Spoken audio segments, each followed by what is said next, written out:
بسم اللہ الرحمن الرحیم۔ السلام علیکم، میں ہوں حافظ زید اور آپ دیکھ رہے ہیں یوٹیوب چینل سنہرے وظائف۔ امید کرتا ہوں آپ دیکھنے اور سننے والے حضرات خیر خیریت سے ہوں گے، تو اللہ تعالی ہمیں اپنی خیر و عافیت میں رکھے۔ تو دوستو، یہ بات بالکل درست ہے کہ گھر میں روشنی رزق سے ہوتی ہے، اور آپ کا بھی تجربہ ہوگا کہ یہ بات بالکل درست ہے۔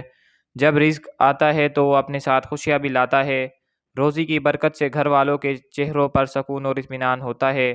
اللہ نہ کرے کبھی کسی کے ساتھ روزی یا رزق کا مسئلہ ہو۔ ایسی صورتحال میں انسان کو اللہ پر بھروسہ رکھنا چاہیے، کیونکہ وہ صبح بھوکا ضرور اٹھاتا ہے مگر سلاتا نہیں ہے۔ وہ صاحب اقتدار ہے۔ آج میں آپ کو رزق میں اضافے کا ایک خاص وظیفہ بتاؤں گا۔ نماز فجر کے بعد آپ نے 7 مرتبہ ایک درود شریف پڑھنی ہے۔ انشاءاللہ تعالی حضرت محمد صلی اللہ علیہ وآلہ وسلم کے صدقے سے رزق میں ایک دم اضافہ ہوگا اور رزق کی تنگی بالکل ختم ہو جائے گی۔ اس خاص وظیفے کے بارے میں جاننے کے لیے اس چھوٹی سی ویڈیو کو آخر تک لازمی دیکھیں۔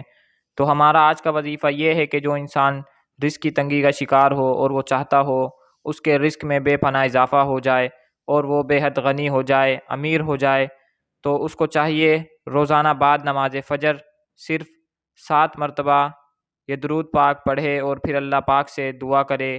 انشاءاللہ رزق کی تنگی کا خاتمہ ہوگا اور رزق میں بے پناہ اضافہ ہوگا۔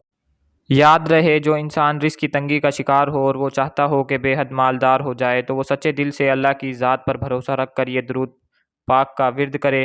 انشاءاللہ رزق کی تنگی دور ہو جائے گی، اور وہ ورد جو آپ نے اس درود پاک کا کرنا ہے وہ درود تاج ہے، جو کہ فجر کی نماز کے بعد 7 مرتبہ پابندی سے درود تاج پڑھنی ہے۔ انشاءاللہ رزق کی تنگی دور ہو جائے گی، اللہ تعالیٰ بے شمار رزق عطا فرمائیں گے۔ اس وظیفے کے لیے 5 وقت کی نماز کی پابندی بھی لازمی ہے، ورنہ وظیفہ اثر نہیں کرے گا۔ اور حسب توفیق صدقہ بھی کرتے رہیں۔